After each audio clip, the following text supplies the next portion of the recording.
दिला आहे, काय नेमकं म्हणणं आहे अर्जामध्ये, काय म्हणते? मी अर्ज यापूर्वी देखील आपल्याला दिलेला आहे. त्या अर्जामध्ये माझ्या 3 प्रमुख मागण्या आहेत. डॉक्टर प्रांजल खेवलकर जे आता कस्टडीमध्ये आहेत, त्यांचा आयफोन हा पोलिसांच्या कस्टडीत आहे. मग स्वतः कधी ते जळगावचे जे आमदार आहेत ते क्लेम करतायत की त्यांचा गुगलचा जो हे आहे ड्राईव्ह आहे त्याचा पासवर्ड त्यांच्याकडे आहे. मग हा पासवर्ड त्यांना कुणी दिला गेला, ते मोबाईलमध्ये ते फोटो सुद्धा त्यांचे पर्सनल दाखवत होते. तर आम्ही CP साहेबांना ती एक मागणी केली. दुसरी मागणी अशी केली की आमचे फोटो कुणी व्हायरल केले. तिसरी मागणी अशी केली की जी रेड करण्यात आली, त्या रेड करण्यात ज्या ठिकाणी आली त्या ठिकाणी जर फक्त पोलीसच होते तर ते व्हिडिओ शूटिंग कुणी व्हायरल केलं. त्या संदर्भात तक्रारी अर्ज दिलेला आहे. त्यांनी आम्हाला समाधानकारक उत्तर दिलेलं आहे की यापुढे कुठलेही फोटो वगैरे व्हायरल होणार नाही आणि जे काय झाले त्याची सुद्धा चौकशी करू. त्या संदर्भात जो आम्ही अर्ज दिलाय त्याची रिसिव्ह कॉपी सुद्धा आम्हाला दिलेली आहे. ते तपास करून लवकरच आम्हाला न्याय देतील अशी अपेक्षा व्यक्त करतो. दोषी अधिकाऱ्यावर कारवाई होईल. पोलिसांनी दरवाजा वाजवल्यापासून ती पूर्ण कारवाई होईपर्यंत व्हिडिओ प्लॅनिंग वाटतंय का सगळं? पण त्यांना हवे तेवढेच व्हिडिओ असं केलं वाटतंय का? आजपर्यंत ज्यावेळेस तुम्ही कारवाई करता जास्त पहिल्यापासूनच व्हिडिओ फुटेज त्यांच्याकडे आहे. मग ते फुटेज हे फुटेज व्हायरल कुणी, या संदर्भातच आम्ही त्यांच्याकडे मागणी केलेली आहे. हे व्हायरल कुणी केलं तर त्यांनी तपासांती जे काय होईल ते आम्हाला कळवतो असं आम्हाला सांगितलेलं. वाटतं का तपास होईल याचं सगळं? आता तर सगळं संशयास्पदच वाटते एकंदरीत. ती जी महिला आहे ती स्वतःहून त्या पाकिटमधून कळते. हे मुलं त्या डॉक्टरांना 4-5 दिवस अगोदर फोन करतात, नंतरून ते येतात. त्यांना डॉक्टरांनी बोलवलेलं नाहीये.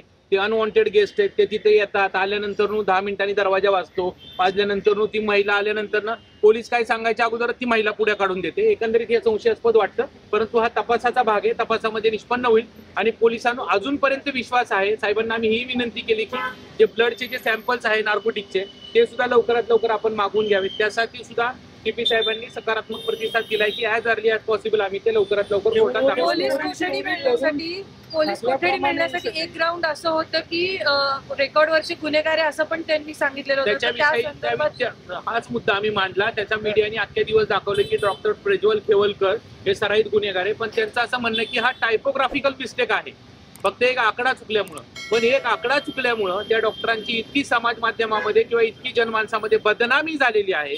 ज्या डॉक्टरांनी कधी पोलीस स्टेशनचं तोंड पाहिलं नाही, ज्याच्या विरुद्ध साधी शिवीगाळ केल्याची NC सुद्धा नाही, त्याला सराईत गुन्हेगार म्हणून दाखवण्यात आलं. सर पण त्याच्यामध्ये आरोपी क्रमांक 1 प्रांजल खेवलकर असं लिहिलेलं आहे. हो, मग ते त्यांचं असं म्हणणं आहे की टायपोग्राफिकल मिस्टेक आहे असं त्यांनी एक्सप्लेनेशन दिलं. हो, मान्य केलं, 100% मान्य केलंय. मानहानीचा दावा करणार आहे हो, पहिलं आमचं टार्गेट जे असेल ते आरोपींना बेल मिळवून देणं. कारण ह्याच्यामध्ये जी काय माहिती मिळते त्याच्यामध्ये जे 2 अनवॉन्टेड जे लोक आहेत त्या लोकांचा आमचा संबंध नव्हता. त्यांनी 5 दिवस आमच्याशी लगट करण्याचा प्रयत्न केला, वारंवार फोन केला आणि नंतरून ते उशिरा आले, दरवाजा वाजवला, इतर कुठलेही हॉटेल बंद आहे म्हणून आम्ही तुमच्याकडे आलोय असं सांगण्यात आलं आणि ते आल्यानंतर ही रेड पडण्यात आली. हे लोक कुणाच्या संपर्कात होते त्याची काही चौकशीची नाही ते आम्हाला कसं सांगतील. आमच्या संपर्कात केली, हो सगळी मागणी केली. सर्व सखोल तपास करून सत्य बाहेर आणावी सगळी मागणी केलेली आहे. माझ्या संदर्भात जो आहे तो पोपटानी आणि जो यादव आहे याचा माझा कुठलाही संबंध नाही.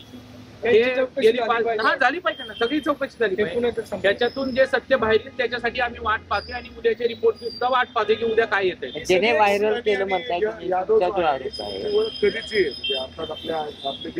पार्टीमधूनच सचिन आणि जे सुमित जे आहेत ते डॉक्टरांचे मित्र आहेत, सचिन आणि सुमित.